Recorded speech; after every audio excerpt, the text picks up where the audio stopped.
आज दुपारच्या जेवणामध्ये बनवली होती मी बिर्याणी. तर आज चिकन बिर्याणी बनवली होती. दिसायला तर कशी दिसते मला माहीत नाही, पण खायला खरंच खूप छान झाली होती. आणि सकाळचं आमचं सगळं काम आवरून मी आज गेले होते बँकेत, कारण बँकेत उद्या या म्हणून सांगितलं होतं, म्हणून आज पटकन आज बँकेत जाऊन आलो. आणि सकाळीच मी तांदळाची भाजी करायला घेतली होती, जेणेकरून रिद्धूला टिफिनमध्ये सुद्धा देता येईल आणि आम्हाला सुद्धा खाऊन जाता येईल, म्हणून मग भाजी बनवायला घेतली.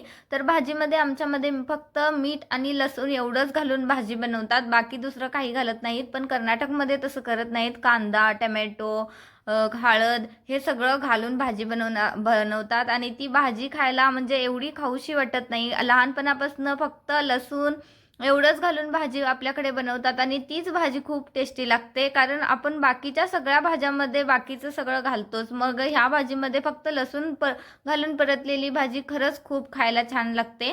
आणि त्याच्याबरोबर खायला चपाती बनवली होती, कारण बाहेर एवढा जोराचा पाऊस पडतोय की खूप जास्त थंडी वाजते, म्हणून मग भाकरी स्किप करून डायरेक्ट चपातीच बनवली. भाजी आणि चपाती अशा आमचा आजचा नाश्ता होता. तर रिद्धू पण स्कूलला जाणार होती, तिचं सगळं आवरून दिलं, तिला रेडी केलं आणि बाहेर एवढा पाऊस पडतोय म्हणून ती तिचा आवरून टीव्ही बघत होती. मी पण नंतर तिला स्कूलमध्ये पाठवून मी पण माझं आवरलं आणि बाहेर जाणारच होतो, तेवढ्यात खूप जोराचा पाऊस आला.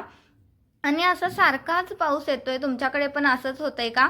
मला नक्की कमेंट करून सांगा. आणि नंतर आम्ही बँकेमध्ये गेलो. बँकेमध्ये गेल्यानंतर आज भरपूर गर्दी होती. काल आम्ही गेलो होतो त्यावेळेस एवढी गर्दी नव्हती, तर तिथे थोडा वेळ बसलो आणि जे काही फॉर्म भरायचे होते ते सगळे फॉर्म मी भरून घेतले. आणि सगळं आज फायनली माझं बँक अकाउंट ओपन झालेलं आहे आणि मी खरंच खूप जास्त खुश होते या गोष्टीसाठी. आणि आज दुपारच्या जेवणामध्ये ना बिर्याणी खायची होती, म्हणून आम्ही येतानाच चिकन घेऊन आलो होतो आणि लगेचच मी बिर्याणी बनवली. तर करायचं होतं वेगळं आणि झालं वेगळंच, असं काहीसं झालं होतं आज. असो नेक्स्ट ब्लॉगमध्ये मी तुम्हाला सांगतेस की काय झालं होते ते. तोपर्यंत बाय बाय.